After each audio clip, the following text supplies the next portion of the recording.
Oke, kita sudah kembali bersama-sama di dialog karena Mbak Fani sudah hadir di studio. Jadi saatnya untuk kita mulai saja. Hari ini kita akan berbincang sekali lagi terkait dengan relevansi dan masih relevankah tes psikologi atau psikotes itu. Mbak Fani, selamat pagi. Selamat pagi Pak Ali. Iya, kabar baik ya? Alhamdulillah baik sekali. Kalau kelihatan cerianya ini baru dicas ilmunya dari sampai ke Jakarta segala macam gitu ya. Betul, makanya makin semangat ini. Makin semangat begitu ya. Oke, baik. Hari ini kita akan memperbincangkan, tentu saja boleh sharing Anda nanti di line komunikasi yang saya buka untuk Anda. Apakah psikotes masih relevan untuk seleksi karyawan? Kita tahu bahwa di era-era mungkin berapa ya, 10 tahun yang lalu psikotes itu masih menjadi primadona. Betul. Gitu ya. Alat utama malah. Alat utama begitu ya. Tapi sebenarnya kalau kita merunut dulu ke belakang, sebenarnya psikotes ini memang sesuatu yang sangat oke gitu ya Mbak Fani ya, gimana ya? Oke, jadi sebenarnya kalau dibilang sesuatu yang sangat oke, saya bisa pastikan satu hal bahwa ketika kita membuat suatu alat tes, itu pasti sudah melalui proses yang panjang gitu ya. Proses panjang ini artinya penelitiannya panjang, kemudian alat tesnya juga sudah diuji cobakan ke orang yang nggak cuma 1-2, bahkan bisa sampai ribuan gitu ya. Artinya kan semakin besar, semakin banyak subjek yang digunakan sebagai penelitian, artinya semakin besar pula kemungkinan bahwa alat ini memang valid gitu ya. Memang valid. Yes, gitu. Jadi dan juga artinya unsur subjektifnya akan sangat kecil sekali di situ. Gitu. Ya. Jadi itu sih kenapa sih masih banyak orang yang masih sangat mendewakan psikotes gitu ya. Jadi karena memang saya bisa pastikan bahwa kalau alat tes yang sudah diakui itu pasti dia sudah melalui proses yang panjang gitu. Artinya hasilnya bisa sangat reliable, bisa kita percaya, bisa kita gunakan untuk menggambarkan orang ini sebenarnya seperti apa sih kayak gitu. Gitu ya. Dan terus kan kalau misalnya kalau saya pribadi sih sebenarnya saya lebih suka mengcombine gitu ya. Jadi tidak hanya dari psikotesnya aja, tapi juga pasti ada banyak lain gitu ya yang kita pakai, misalnya interview paling gampang, paling sering gitu ya.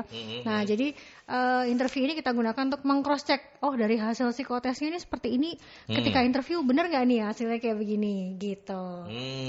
Jadi bisa saling melengkapi begitu. Betul ya. Betul sekali. Tapi kalau psikotes itu sendiri ternyata bukan cuma satu jenis ya? Betul, ada banyak sekali psikotes. Banyak ya? Gitu. Saya pikir kalau yang namanya yang dites itu psikologinya ya udah psikologisnya ya satu jenis saja, enggak ternyata ya. Iya, jadi sebenarnya bergantung kebutuhan juga begitu. Betul, bergantung kebutuhan dan juga setiap alat tes itu punya konstruk teori yang berbeda-beda gitu ya. Contoh kayak misalnya gini, kalau kita ngomong alat tes kepribadian gitu aja paling gampang.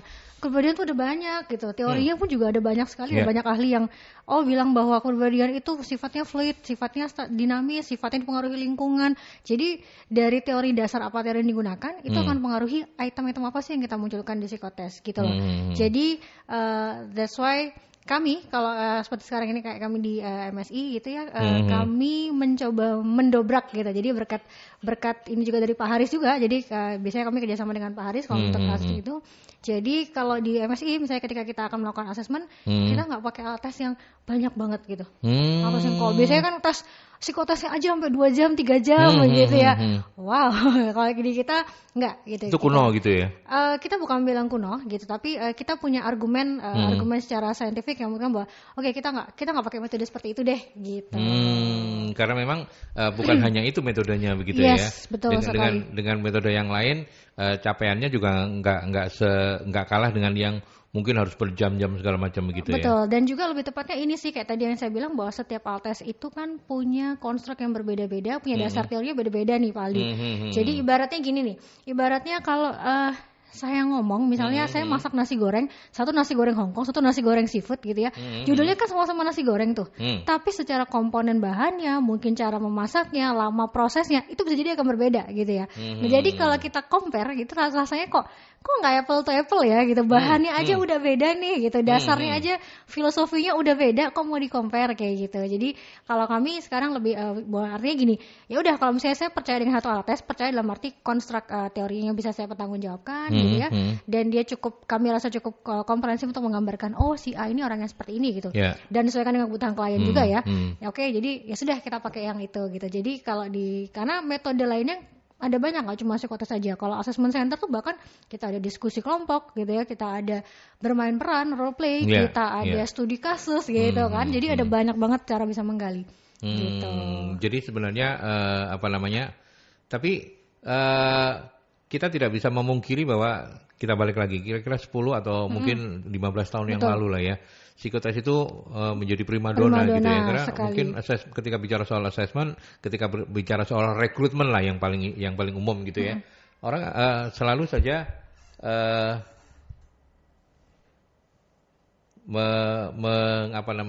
mengidolakan psikotes itu. Betul. Tapi coba kita sharing dulu ya, karena sudah ada yang sharing kita hormati saja. Selamat pagi Merkuri. Selamat pagi, Assalamualaikum warahmatullahi wabarakatuh. Waalaikumsalam. Pak, pernah psikotes enggak, Pak? Pernah psikotes itu ya apa ya, saya kesehatan, soalnya saya itu enggak pernah jadi karyawan. Iya, makanya saya tanya, Bapak kan bos terus dari NOM sampai sekarang. Nah, pernah psikotes enggak? Itu mandiri. Kalau ngetes pernah. Oh kalau gitu. ngetes pernah. Ya, ngetes kalau apa itu? Cewek ya, Pak ya? Iya, calon istri. Pacar gitu. Beda konteks ternyata, ya ampun, saya udah kadung serius dengerinnya loh Pak. Ya Allah. Pak Sumarwito, monggo silakan. Iya, saya tes psikotes atau wawancara atau apa ini, kadang-kadang juga ada errornya, ada blesetnya lah, begini ya. Lantas juga ini, ya tadi saya dengar ini, hari ini ada uji coba psikotes untuk mengambil SIM. Oh. Iya, SIM itu ada. Malah belum bayar, tapi nanti seminggu lagi harus bayar. Itu ada SIM di Mojokerto sama SIM di karena saya dengar dari radio sebelah. Ya, coba nanti dicari informasi ya. Lantas begini, tes itu karena gini, bisa menjamin dia psikotesnya wawancaranya bagus, dia biasanya yang wawancaranya bagus itu sih anggota DPR, pinter-pinter jawab ya. Nah, itu tapi kan nggak jelas juga kan. Bagaimana caranya supaya orang itu memang benar-benar jadi karyawan yang bagus. Suatu contoh ya, itu kita janjian aja, jam 8 gitu ya. Tapi ternyata datangnya terlambat. Ya, seperti tadi ini kan datangnya terlambat ini kan tidak benar juga. Ya, harusnya kan, jadi ini kan korupsi waktu. Itu tidak boleh, harus ada plan. Jadi kalau kita janjian jam 8, budak harus acaranya dia datangnya jam 7. Gitu ya. Kalau saya ini gitu. Jadi tidak boleh. Ini saya terserah saja mengecewakan Mbak yang datang ini tadi. Sampai telat gitu lah. Ya, saya kritik saya Mbak yang cantik. Ya. Assalamualaikum warahmatullahi wabarakatuh. Waalaikumsalam. Itu bukti kecintaan loh. Ya, artinya Pak Sumarwito sudah merasa kehilangan sekitar 8-9 menit tadi ya untuk bersama Mbak Fani. Saking kepinginnya dengar suaranya Mbak Fani.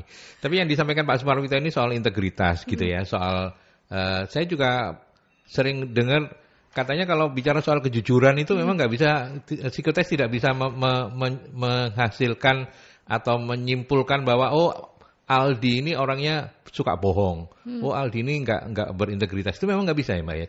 Tidak sejauh itu. Gimana Mbak Fani? Jadi gini, kalau yang sepemahaman saya, jadi psikotes sekarang ini yang banyak digunakan gitu ya, dia lebih mengukur bahwa sejauh mana sih kebutuhan orang ini untuk, ini di hold dulu atau? Oke, saya lanjut ya. Oke, jadi dia lebih mengukur ke sejauh mana sih kebutuhan orang ini untuk menampilkan dirinya yang apa adanya, gitu. Jadi kalau yang itu, yes, itu bisa diukur.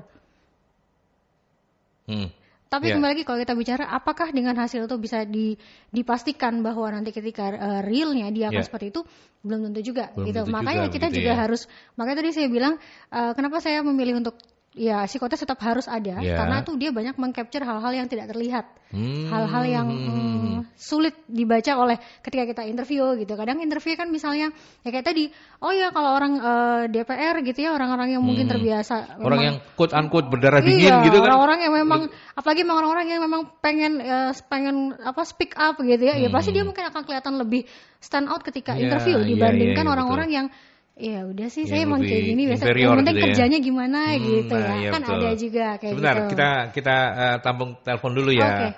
Selamat pagi. pagi. Ya, Mas Dewa, monggo silakan. Jarno ta Mas, aku ngrungokno, wong ayu sakno ngomong gak dirungokno, dipotong langsung. Kok ngerti Itu sama ya? Ayu ya? Luar Iya. biasa loh.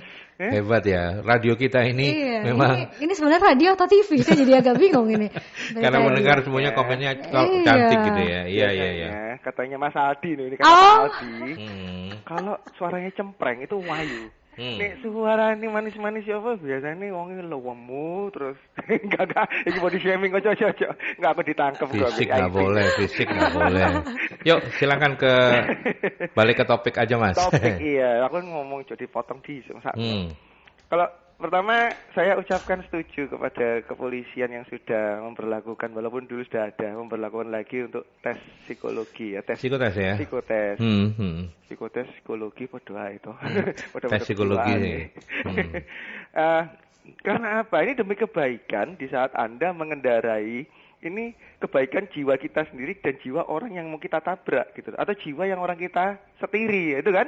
Kalau namanya kita udah kena di jalan, kenapa enggak gitu loh? Banyak orang akan, wah saya nggak punya SIM dong kalau ini dites nanti gagal terus yo numpak online transportasi wake sih. Kayak itu bayar aku. Golek promo Mas, promo iku akeh, ono sing premium rono Rp0.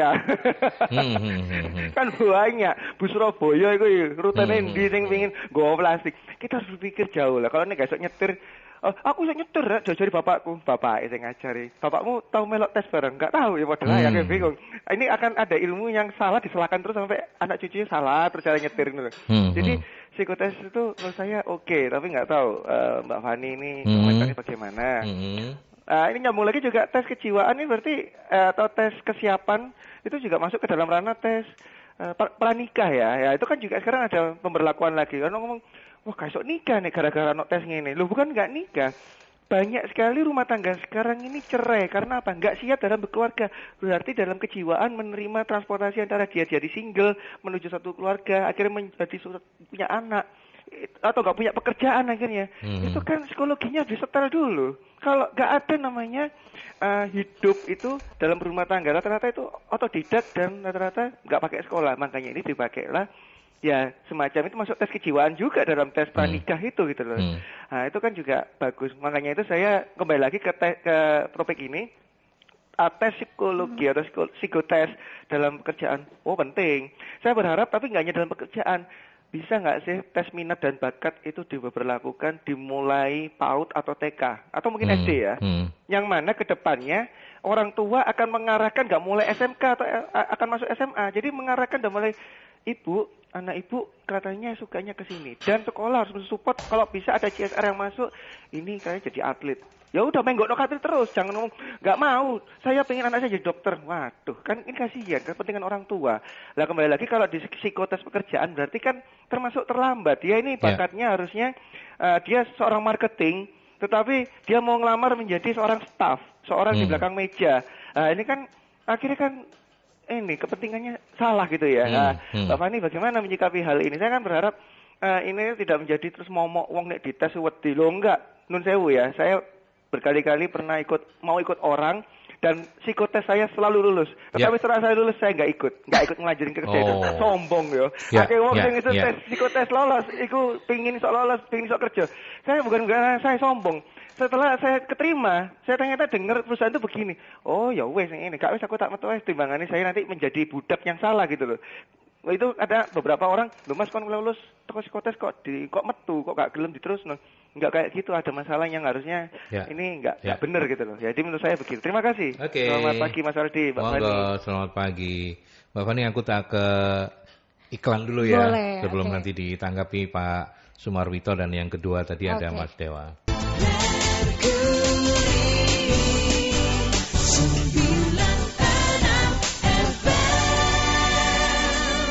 Yuk kita lanjut, silakan Mbak Fani. Tadi yang Pak Sumarwito juga belum kelar, terus Mas Dewa tadi, monggo silakan di komentari balik. Oke, baik.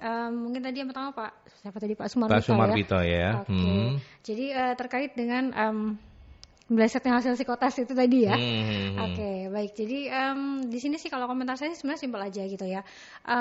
Psikotes itu kita juga ada banyak penelitian yang menunjukkan bahwa kita nggak bisa percaya 100%, gitu. Jadi secara ilmiah pun juga, karena apa? Karena ada banyak faktor loh yang mempengaruhi ketika psikologis gitu ya, kayak psikotes, Contoh nih paling gampang gitu, saya hari ini mau psikotes gitu ya, semalam orang tua saya meninggal gitu misalnya. Itu kapan hari saya pernah ada jadi asesmen, dan dia baru nyampe Surabaya jam 3 pagi gitu, karena habis dari Jombang pemakaman orang tuanya kayak gitu ya, otomatis. Dan akhirnya memang benar, jadi ketika kita lihat hasil psikotesnya semuanya, waduh hasilnya kok jauh banget gitu, jauh banget. Ini maksudnya dengan level dia yang sudah level kabit, kok hasilnya begini ya gitu. Gitu ya, jadi ngaruh banget ya memang. Sangat ngaruh banget gitu. Jadi makanya saya bilang akan ada banyak faktor yang mempengaruhi. Atau nggak usah jauh-jauh kayak gitu. Contoh paling gampang aja, ruangannya terlalu dingin. Kita jadi nggak fokus kan, aduh mungkin ada kebelet gitu ya, aduh ya ampun, pikirannya udah kebagi gitu. Nah itu kan akan ngefek gitu loh. Apalagi kalau misalnya, ya syukur-syukur kalau misalnya tesnya cuma tes kepribadian gitu ya, yang mungkin beberapa tes kepribadian itu kan memang tidak dibatasi waktu gitu. Jadi selesainya dan kita biasanya masih boleh diizinkan untuk keluar gitu. Kalau waktu speed test yang misalnya tes yang dibatasi waktu gitu ya, apalagi mungkin Pak Aldi pernah tahu tes yang menghitung kayak koron tuh ya, itu nggak boleh berhenti, 1 jam full itu nggak boleh berhenti gitu. Bayangin kalau misalnya satu kita lagi kedinginan terus kebelet dan segala macam, nah itu kan akan ngefek gitu, fokusnya berkurang gitu. Jadi memang itulah kenapa hasil tes ini memang pasti gini, artinya gini, psikotes ini kan nggak mungkin cuma mengungkap satu aspek aja nih, ada banyak aspek. Nah jadi dari banyak aspek ini, kita juga bisa ngambil dari berbagai sisi gitu ya. Jadi mungkin misalnya kok kayaknya dari hasil psikotesnya ini misalnya IQ-nya rendah ya gitu, berarti pemahamannya kan harusnya ini kurang gitu. Tapi ketika interview misalnya, ketika interview kita coba gali, kemudian interview kan juga pasti menggali pengalaman-pengalaman sebelumnya gitu ya. Kita juga mungkin nanti bisa jadi akan tambahkan dengan background checking gitu ya. Ternyata dari yang dulu enggak juga gitu. Jadi artinya kalau saya sangat suggest bahwa jangan jadikan psikotes sebagai penentu tunggal. Gitu. Jadi ini psikotesnya bagus ternyata hasil kerjanya jelek, nanti dulu ada banyak faktor yang mempengaruhi kayak gitu ya. Dan artinya gini, yang perlu saya garis bawahi adalah ketika perusahaan Anda melakukan psikotes gitu, Anda harus pastikan dulu bahwa psikotes ini sudah sesuai belum sama kebutuhan. Gini ya, contoh nih paling gampang kayak kemarin di salah satu klien saya ketika dia bilang, Mbak, saya ini pokoknya saya mau mencari orang yang dia problem solvingnya bagus gitu ya, dia problem solvingnya bagus karena di sini dia akan tempatkan di cabang yang dia harus ngambil keputusan sendiri nih, problem solving itu apa. Jadi artinya ketika misalnya gini, contoh ketika yang lain-lainnya jelek tapi di situnya bagus, saya masih bisa mengangkat dia. Karena di sini, karena kebutuhan perusahaan memang seperti itu gitu loh. Jadi sekali lagi jangan langsung Anda menjudge psikotes nggak bisa dipercaya. Nanti dulu Anda yang ngelakuin psikotes, Anda udah pastikan belum psikotesnya yang Anda pilih sesuai dengan kebutuhan Anda. Gitu dulu. Jadi bayangan saya sebagai awam gitu ya. Hari ini baru saya ngeh ketika Mbak Fani bilang. Awalnya saya membayangkan bahwa psikotes itu cuma ada satu paket yang pakemnya kayak ludruk, kayak wayang orang tuh pakemnya dari A sampai Z kayak gitu. Ternyata itu bisa didesain ya. Sangat bisa didesain begitu ya. Gitu. Makanya tadi juga kenapa saya bilang ketika misalnya tim kami sudah yakin dengan alat tes ini kita rasa teorinya sudah oke, dia bisa menggambarkan kebutuhan kandidat, kemudian kita bisa misalnya gini, kayak misalnya contoh perusahaan kemarin ada, Mbak saya ini cuma pengen tahu nih orang ini cocok nggak sih di back office atau administrasi gitu ya, atau dia cocoknya di yang lebih ke kayak marketing kayak gitu.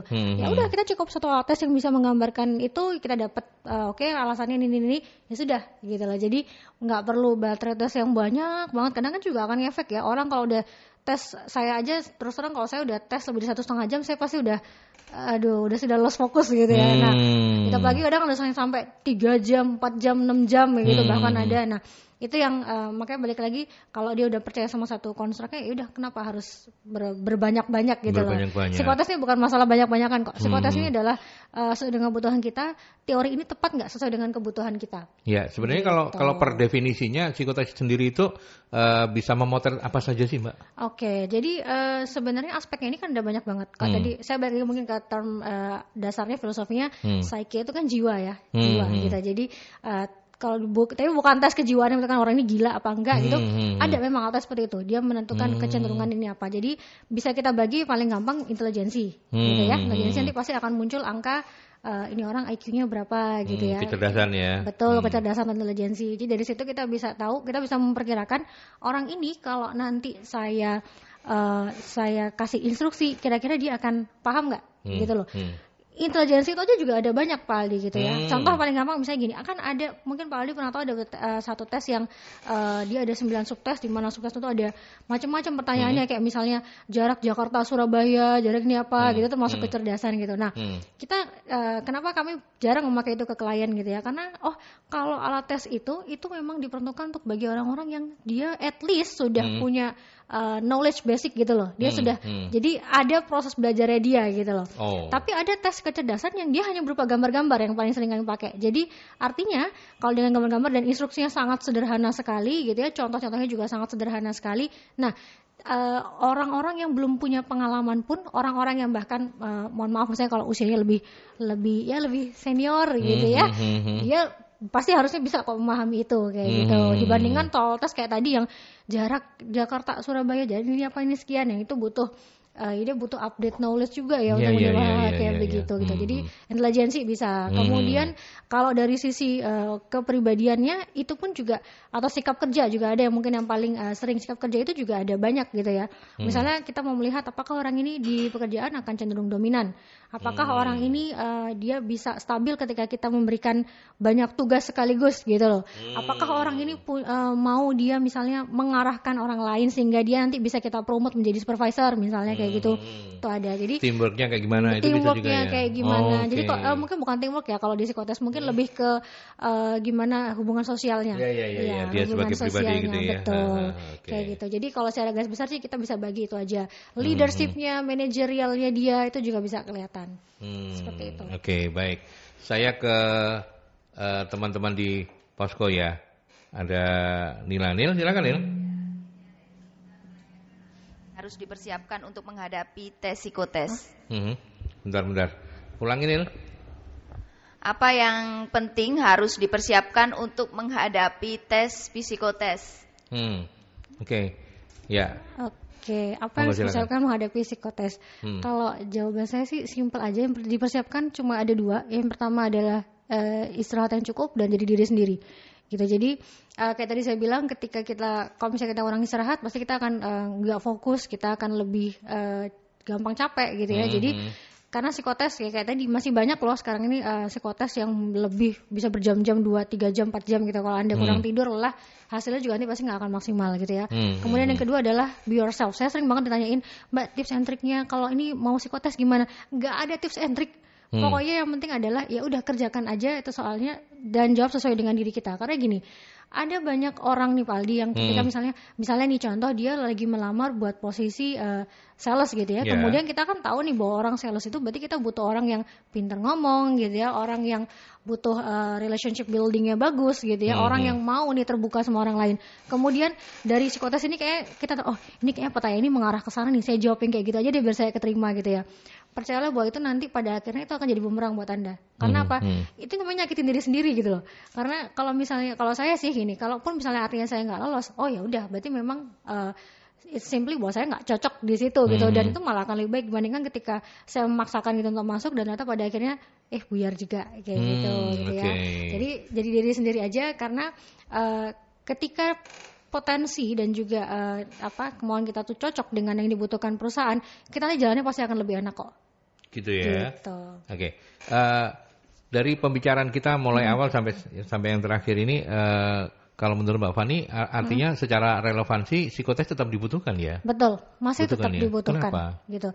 Karena kayak tadi saya bilang bahwa psikotes ini item-itemnya sudah teruji bertahun-tahun gitu ya dengan riset yang cukup memadai, dan dia banyak bisa memotret hal-hal yang mungkin kita akan terlewat ketika di yang lain gitu ya. Kayak misalnya gini contoh Pak Ali, kayak misalnya interview. Tidak semua orang loh punya skill interview yang baik gitu ya. Kalau dia tidak bisa mengimbangi hasil psikotesnya dengan interviewnya yang baik, ya sama aja bohong gitu.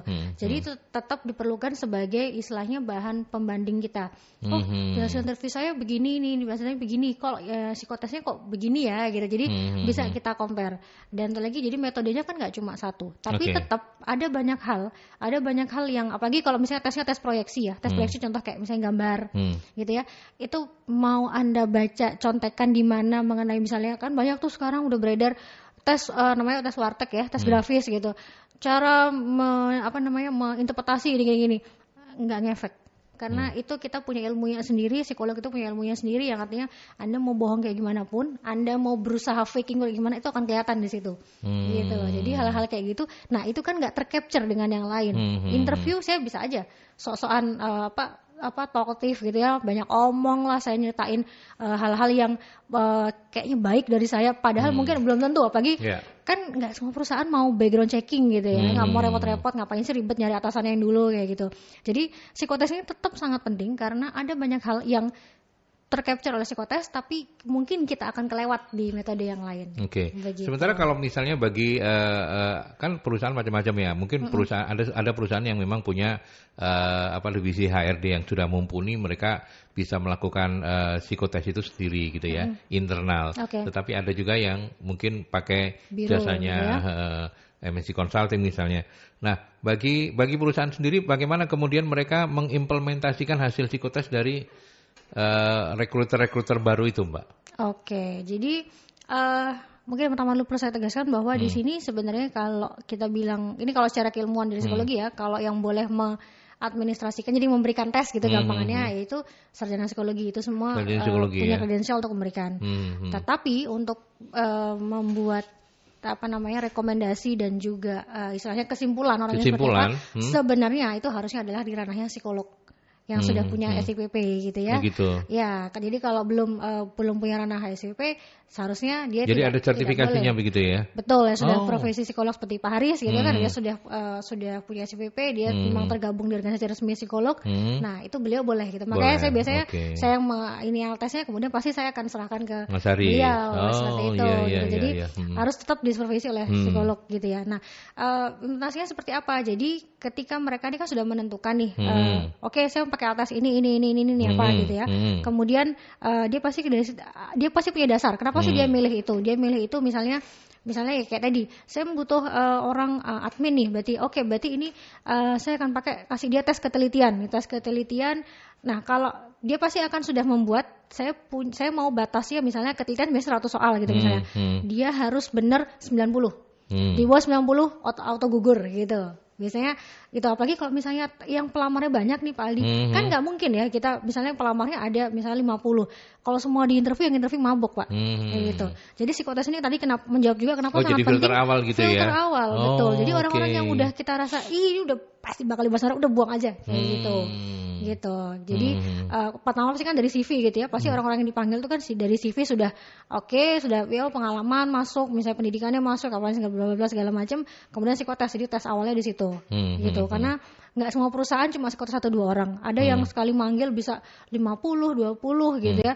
Iya, kalau usernya mau nginterview sih nggak apa-apa gitu, tapi kan itu takes time banget gitu. Sementara kita butuh cepat gitu ya, kita butuh orang yang tepat dan juga waktunya harus benar-benar cepat gitu. Jadi itu adalah saringan awalnya di situ gitu. Jadi mereka pasti sudah membuat batas-batasnya.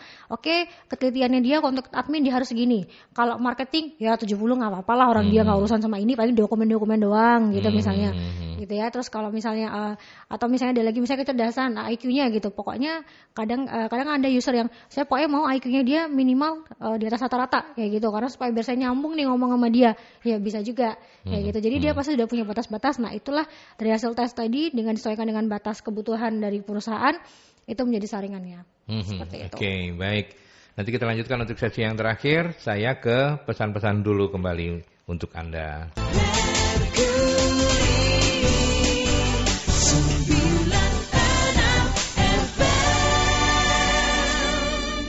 Oke, kita lanjut kembali dan saya balik ke Nila. Ada pertanyaan kah? Kita cek dulu, Nil. Silakan. Iya, ada pertanyaan dari Mbak Neni. Ini menanyakan apakah benar psikotes bisa dipelajari? Karena sejauh ini kenyataannya ada soal-soal yang bisa dipelajari melalui online. Oke, baik, terima kasih. Sebelum menjawab Mbak Neni, saya ke Mbak Fani dulu. Mbak Fani, psikotes itu kan bayangan awam, kita sebagai awam itu kan membayangkan ini kan rapot seseorang gitu ya. Nah, sekolah aja rapotnya bisa ganti-ganti tiap semester gitu kan. Jadi artinya apakah rapot orang ini seumur hidup hanya ditentukan dari sekali psikotes itu atau memang ada masanya sih sebenarnya, gimana Mbak Fani? Ada, betul. Jadi kalau kesepakatan dari para psikolog itu biasanya maksimal dia akan dipercaya hasilnya itu 2 tahun. Oh gitu ya. Setelah 2 tahun Dia harus tes ulang. Oh gitu ya. Sama pasangan juga gitu ya? Itu beda cintanya, konteks, Pak. Beda konteks kayaknya ini, Pak. Iya. Nggak, ini kan buat Kevin udah mulai dengerin gitu loh. Oh beda ya, kalau buat pasangan beda ya? Beda. Oh beda, kalau ini dunia kerja ini ya? Iya. Oke, baik. Kalau buat pasangan seumur hidup Pak tes ya? Oh seumur hidup. Tiap hari dites ya? Dites terus. Iya. Oh gitu. jadi 2 tahun ya? Yes, 2 tahun. Itu kesepakatannya ya? Betul, jadi karena apa, dengan asumsi bahwa selama 2 tahun itu kan pasti dia akan ada proses belajar lagi ya. Dia ada banyak tambahan ilmu-ilmu dan segala macam dari pengalaman-pengalamannya. Kemudian pola pikirnya bisa jadi akan berubah di tempat baru. Nah, itu kan akan mempengaruhi cara dia mempersepsi suatu tes kayak gitu. Jadi hasilnya pasti bisa jadi akan berbeda. Ya. Gitu. Dari pengalaman yang sudah selama ini, umur itu juga mempengaruhi orang ya, Pak ya? Ini mempengaruhi apa ya maksudnya? Mempengaruhi segala macam. Jadi mungkin iya sangat ya. Apalagi terutama kalau untuk intelijensi ya. Bahkan intelijensi banyak sebagai misalnya tes intelijensi itu normanya dikelompokkan juga berdasarkan umur, pendidikan. Nah, gitu. Karena artinya orang mulai bego umur berapa sih? Bukan. Artinya bukan orang mulai bego berapa. Artinya gini nih, misalnya gini, kita mengerjakan tes yang sama nih Pak Aldi ya. Nah, bisa jadi dengan standar yang usia saya gitu. Oh, itu harus 30 soal benar, itu normalnya gitu. Tapi bisa jadi ketika itu misalnya di kelompok usianya Pak Aldi mengerjakan itu 20 benar, itu sudah bagus gitu ya. Itu mulai bego berarti kan. Ya lah, bilang aja iya gitu. Cuman kayak enak aja ngomongin takut kualat kan. Iya Pak, aduh gimana ya saya. Iya. Oh artinya memang umur bisa mempengaruhi terutama pendidikan juga ya. Pendidikan juga begitu ya, lingkungan dan lain sebagainya. Oh jadi makanya kemudian dibuat itu 2 tahun ya. Dan ini menjadi menjadi nasihat yang baik untuk Anda yang mendengarkan yang mungkin baru memahami soal tes psikologi ini. Jangan lupa untuk setiap 2 tahun mesti dilakukan update ya. Iya, hasilnya bisa sangat berbeda? Bisa, sangat bisa. Gitu ya. Sangat bisa. Jadi mungkin rolling itu bisa dilakukan juga setelah 2 tahun begitu ya. Right. Oke, baik. Ya. Oh, yang satu ini. Oke. Kita ke penelpon dulu ya, Mbak Fani. Selamat pagi, Merkuri. Selamat pagi, Assalamualaikum. Oh ya Pak Sumi. Ya, kenapa Pak? Pak, ini kalau ngetes untuk istri itu gimana ya caranya? Ngetes psikotesnya. Setiap hari, Za. Ya, gini loh. Kalau saya ngetes istri saya ada istri 3 ya gitu. Kalau istri itu semua saya tes. Saya gini. Ya. Caranya kalau perkenalan atau apa gitu. Aduh, kamu sudah cantik apa enggak? Terus ideal terus juga begini, kamu sudah punya pekerjaan apa enggak? Oh gitu? Iya, saya ada salah satu istri saya juga pedagang, ada yang PNS juga PNS, ada. Ya. Kan tahu masalah dia. Jadi ada modus aku harus nunut bojo nggak bisa. Itu harus punya pendapat sendiri. Jadi kalau itu gimana kalau pendapat seperti saya itu apa salah? Ya. Karena begini orang itu kadang-kadang di surat nikah di agama saya itu si suami wajib memberi nafkah pada istri. Itu kan nggak cocok. Iya loh. Soalnya Laisa mangan dewe-dewe. Lagi turun bareng gitu, Pak. Bareng, masa kalah BP. Ajab itu kayak gitu. Ayo, itu benar nggak prinsip saya itu begitu? Ternyata saya benar, saya terapkan. Ya. Jadi saya tidak khawatir nanti masa depan anak-anak saya kalau saya tinggal, aku tidak khawatir. Itu ideal loh sebetulnya. Ya betul. Terima kasih. Sama-sama. Assalamualaikum warahmatullahi wabarakatuh. Waalaikumsalam. Agak susah untuk Mbak Fani. Saya percaya pasti ini agak susah untuk dikomentari oleh Mbak Fani karena jenis kelaminnya beda Mas Pak Sumarwito. Kalau saya Mas sama Pak Sumarwito. Jangan sepemikiran juga ya Pak Aldi ya? Enggak. Oh enggak. Ya enggak.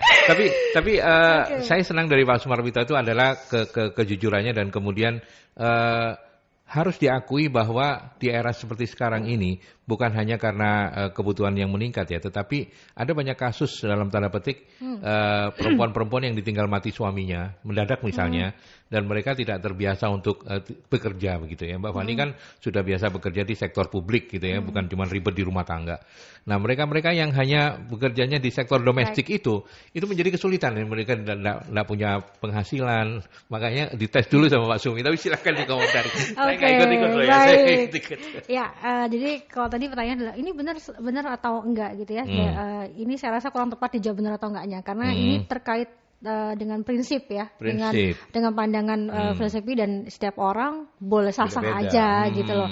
Jadi saya juga nggak akan bilang bahwa pendapat saya yang paling benar, punya Bapak salah nih, harusnya nggak boleh gitu. Iya enggak, orang maksudnya kalau saya sih tipe orang hidup-hidup lu juga gitu ya, nggak apa-apa, it's okay gitu, silakan. Nah tapi balik lagi ini saya kembalikan ke konteksnya, kalau misalnya ini bicara tentang tes gitu ya, ini tes yang dimaksud tes apa dulu Pak gitu, karena kalau tadi kayak cara bicaranya terus apa ini segala macam, itu bukan psikotes namanya, gitu ya, itu kan saringan kita pribadi yang standarnya kita buat sendiri kan, bukan psikotes. Kalau kita ngomong konteks yang benar psikotes ya berarti ada standarnya, itu sudah ada ya, kemudian sudah teruji di beberapa ribuan orang, bukan ribuan, bahkan ada yang puluhan ribu loh, kayak gitu. Jadi benar-benar sangat variabel, jadi bisa dipertanggungjawabkan gitu ya. Tapi kalau tes yang kayak tadi gimana sih cara bicaranya, ya itu kan penilaian masing-masing gitu. Bahkan bisa jadi gini, bisa jadi mungkin nih gini, kalau misalnya saya menilai ini nanyanya angkuh banget sih, nanya doang aja biasa aja gitu ya, kan bisa aja saya berpikir gitu. Tapi bagi orang lain mungkin yang denger,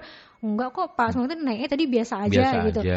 Itu kan subjektif banget betul. Ya. Dan psikotes sangat menghindari hal itu. Yang namanya psikotes itu bebas dari bias. Jadi yang namanya kecuali bahasa ya mungkin artinya ya kalau orang bule dites pakai yang tes bahasa Indonesia beda, ya gitu salah gitu ya, hasilnya pasti beda gitu. Tapi jadi bebas bias budaya, bebas subjektivitas seperti itu gitu loh. Jadi kalau saya kembalikan konteksnya, makanya saya nggak bisa jawab karena Bapak, kecuali kalau misalnya gini Mbak, saya mau pakai tes TPPS secara istri saya, nggak apa, boleh gitu ya, karena menggunakan alat tes yang memang terstandar, terstruktur gitu ya, sehingga saya mau lihat nih dari aspek kan kalau di TPPS ada tuh aspek achievement-nya, artinya ini orang ada gregetnya nggak sih gitu ya, kayak tadi mungkin supaya dia mau kerja nggak sih gitu ya, endurance-nya kayak gimana, daya tahannya dia gimana. Nah itu boleh Pak, tapi kalau kayak tadi yang disebutkan, karena katanya tadi subjektif banget kayak gitu. Saran saya Pak Sumarwito bikin ramuan dalam tanda petik, bikin ramuan sendiri aja Pak, bojo tes gitu loh. Jadi saran saya nggak usah dibikin ribet Pak Sumarwito ya,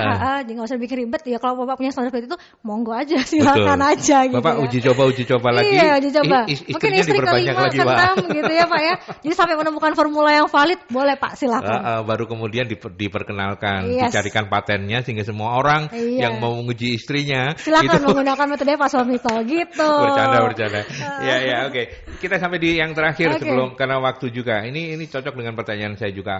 Mbak Neni menanyakan apakah benar psikotes bisa dipelajari, karena sejauh ini kenyataannya ada soal-soal yang dipelajari melalui online. Itu pertanyaan Mbak Neni. Saya lengkapi dengan sebenarnya bagi sahabat-sahabat Merkuri yang mungkin bukan business owner, tapi justru orang yang sedang ingin beralih karir atau profesi. Nah, ketika harus psikotes, apa yang harus mereka persiapkan? Tadi sih sempat disinggung sedikit ya soal be yourself. Nah ini karena terakhir, silakan disampaikan lagi lebih detail Mbak. Oke, jadi intinya sih gini, seperti bisa tadi saya bilang, kalau dibilang bisa dipelajari, kalau untuk tes-tes yang proyektif seperti itu mau Anda pelajari kayak gimana pun percuma. Oh gitu ya? Yes, saya bisa pastikan. Jadi misalnya gini, kayak ada itu kan, kalau gambar pohon akarnya begini, nanti orangnya berarti begini, percuma Pak. Karena psikolog pasti akan melihat dari sisi yang lain gitu ya? Dari sisi yang lain gitu ya. Dan gini, misalnya gini, kayak Anda bilang bahwa garisnya harus tebal gitu. Tebalnya standar Anda menurut Anda sama persepsi kesepakatan psikolog itu kan beda. Beda gitu. Jadi interpretasi ya pasti akan beda. Makanya saya bilang percuma Anda pelajari online segala macam, itu wasting time banget. Useless gitu. Nggak mungkin. Jadi karena kalau setahu saya sih yang paling banyak dipelajari online itu kan hal yang kayak gitu ya, yang proyektif gitu. Makanya itu saya pastikan nggak usah buang waktu belajar itu. Udah kerjakan ini karena kadang-kadang gini, ada orang yang ketika saya pernah jadi teman saya sendiri gitu, dia baca dari hasil online gitu dan dibilang, akarnya tuh nggak boleh begini, pohonnya itu harus ada buahnya, harus ada begini, harus ada begini. Orang ini pakai alat tesnya aja, baterai tesnya tuh udah banyak ya, di compare. Ketika itu nggak cocok, itu malah akan kesannya langsung ini orang faking good. Ya, Anda menjatuhkan diri sendiri. Kalau gambar itu untuk tes psikologi itu menggambarkan apa sih Mbak? Tes gambar itu kan ada juga orang yang nggak terlalu pintar gambar ya, jadi kan gambarannya jelek gitu. Sebenarnya apa? Ini bukan lomba lukis Pak. Bukan lomba lukis ya? Iya, jadi bukan perkara bagus dan enggaknya. Jadi itu akan ada banyak banget hal yang dipertimbangkan. Contoh kayak misalnya proporsi dia menggambar di kertas itu kayak gimana sih? kayak gitu. Kemudian misalnya arahnya itu lebih kemana sih gambar itu? Bukan cuma sekedar gitu. gambar ansih ya? Bukan, betul. Jadi ini bukan bicara Mbak saya nggak bisa gambar, sama saya juga nggak bisa gambar Pak. Tapi bukan itu yang dinilai, bukan perkara bagus ini ya. Malah jangan salah gitu, malah semakin banyak Anda berusaha untuk membuat bagus, ya itu malah akan semakin kelihatan faking goodnya gitu loh. Dan itu malah, dan biasanya psikolog kalau udah menemuin orang-orang kayak gitu, itu pasti sudah langsung di istilahnya mungkin bisa saya bilang di rapot merah lah gitu, bahwa orang ini maksudnya gini loh, ini saringan awal aja dia udah begini gitu, gimana nanti ketika di pekerjaannya kayak gitu. Jadi jangan usah buang waktu buat tes kayak gitu ya, karena percayalah itu Anda nggak akan bisa menipu kayak gimana pun gitu. Kayak misalnya gini, mungkin di satu titik kita nyoba, saya bikin tebel, tapi aktivitas tangan ini kan adalah aktivitas otak, ya. Jadi apa yang dilakukan tangan ini adalah aktivitas otak yang itu nggak bisa dibohongin. Kecuali Anda memang benar-benar seorang pakar yang memang fokus untuk bisa mengontrol aktivitas chemical di otak Anda. Dan saya rasa sorry to say di dunia ini kayaknya hanya 1-2 orang yang bisa. 1-2 orang. Yang memang dia risetnya di situ sehingga dia benar-benar tahu gitu ya. Selebihnya no way, nggak akan mungkin. Jadi percuma. Jadi misalnya gini, titik ini saya mau bikin tebel banget nih berkaitan saya ini. Percayalah ketika nanti di belakang pasti akan meleset. Dan misalnya gini, Anda misalnya arsirannya diulang, itu aktivitasnya udah beda lagi gitu. Jadi percuma hal kayak gitu dipelajari gitu. Jadi, dan sia-sia. Jadi kalau misalnya tes yang lain yang intelijensi misalnya gitu, setahu saya sih sampai so far setelah ini kayaknya nggak ada deh yang ngebocorin, karena bahkan saya aja yang biasa ngetes itu saya juga nggak hafal Pak kuncinya. Nggak hafal ya. Iya. Dan ngapalin juga ngapalin gitu, kita udah ada program gitu ya, kita udah ada kuncinya, ngapain juga dihafalin gitu. Jadi nggak mungkin lah gitu sampai tersebar kayak gitu. Karena apalagi kalau psikolognya udah sangat berpengalaman, tahu persis bahwa kamu ini hafalan kamu ini gitu kan. Betul. Ya jadi kalau mau di underline be yourself tadi itu yang paling penting ya Mbak Fani ya. Oke. Gitu. Oke, ada lagi yang mau disampaikan terkait topik kita hari ini? Oke, jadi mungkin saya summary aja sih ya, summary aja gitu bahwa kalau saya memang tidak mendewakan psikotes, artinya psikotes itu bukan metode tunggal untuk menjudge orang ini good or not gitu ya. Bukan, itu bukan metode tunggal, ada banyak lain yang perlu dipertimbangkan gitu ya. Nah, terus kemudian apa yang harus dipersiapkan? Nah, intinya gini, psikotes ini kan kalau perusahaan ya, kita psikotes ini kan kita berusaha menyaring orang-orang yang sesuai dengan perusahaan gitu. Jadi semakin Anda berusaha untuk faking itu, membuat supaya Anda terlihat cocok, ya Anda hanya akan menyengsarakan diri sendiri gitu ya. Nah, terus jadi ketika dengan menjadi diri sendiri itu artinya gini, orang ini pasti punya kelebihan, punya kelemahan gitu ya. Kalau misalnya di beberapa aspek kita nggak cocok, contoh nih kayak misalnya, contoh paling gampang ketika saya pernah merekrut orang gitu ya, yang secara intelijensi dia oke, pengalaman ini dia oke, kemudian tapi kemudian saya melihat, waduh ini anak nih sosialisasinya ini kurang, teamworknya kurang. Padahal ini adalah saya lagi butuh orang yang akan saya tempatkan di benar-benar yang butuh kerja tim gitu ya gitu. Nah, artinya gini, kalau saya sebagai HR saya akan kembalikan ke mereka gitu. Jadi saya terbiasa saya ngasih feedback ke peserta gitu. Jadi kamu udah oke nih tapi kemudian di sini saya lihat kamu kayak lebih suka untuk kerja sendiri gitu ya. Nah, sementara saya pasti kan menjelaskan nih, kamu akan di hire untuk posisi apa, yang kemudian kurang lebih job desk-nya seperti apa, gambarnya seperti apa. Nah, artinya mau nggak mau ini kamu pasti akan memaksa dari dirimu yang kamu lebih suka sendiri kemudian kamu harus dipaksa untuk kerja tim. Kamu siap atau enggak? Karena kalau secara profil yang lainnya oke gitu ya, tapi kalau itu budaya itu dia nggak bisa cocok, ya dia nggak akan bisa bertahan lama gitu. Ketika misalnya nanti saya siap, I'm ready to take the chance gitu ya, dan kemudian juga kita pertimbangkan ini anak kayaknya memang achievementnya dia oke, artinya kalau achievement oke itu kan dia akan mendobrak segala hal untuk gimana cara saya bisa achieve gitu ya. Nah, kalau misalnya dia ya sudah gitu, ya udah kita coba, kita jalanin. Kalau saya kayak gitu, jadi saya juga kembalikan lagi. Artinya bukan hanya semata-mata tes, besok nggak lolos ini Pak, enggak gitu. Saya juga akan kasih feedback gitu ke mereka seperti itu. Ketika saya menawarkan pun saya juga kasih ke mereka. Artinya ketika one day gini, jangan sampai ya kamu datang ke saya dengan, Mbak saya nggak bisa kerja sama mereka. Dari awal saya udah bilang sama kamu. Dan biasanya itu juga saya jadikan, kalau saya gitu ya, bahan tes itu saya juga jadikan note atau warning untuk ke atasannya nanti. Artinya gini, lo nih bakal punya anak buah yang kayak begini nih. Jadi cara lo ngomong sama dia jangan disamain sama yang lain. Cara ngomong sama dia harus begini nih. Kalau orang ini nih kayaknya nggak bisa nih kamu paksa untuk langsung terjun ke tim gitu. Kamu dampingin dulu dia 3 kali, kemudian baru boleh dilepas misalnya begitu. Jadi psikotes itu jadi sebaiknya juga menjadi feedback untuk peserta dan juga calon atasannya. Betul. Jadi jangan cuma sekedar buat saringan doang gitu. Kalau buat saringan doang habis itu udah dong kelar, nggak ada benefitnya. Padahal kan kita pengen rekrut orang yang kalau bisa bertahan jangka panjang di perusahaan, sehingga benefit dia semakin pintar, perusahaan juga semakin untung gitu kan. Gitu. Oke, thank you Mbak Fani. Ya, di belakang layar Kevin, makasih juga buat foto-foto kerennya. Mbak Fani sih. Enggak keren. Oh, enggak keren ya? Ya, nanti dikerenin minggu depan ya. Oke, Mbak Fani, terima kasih banyak ya.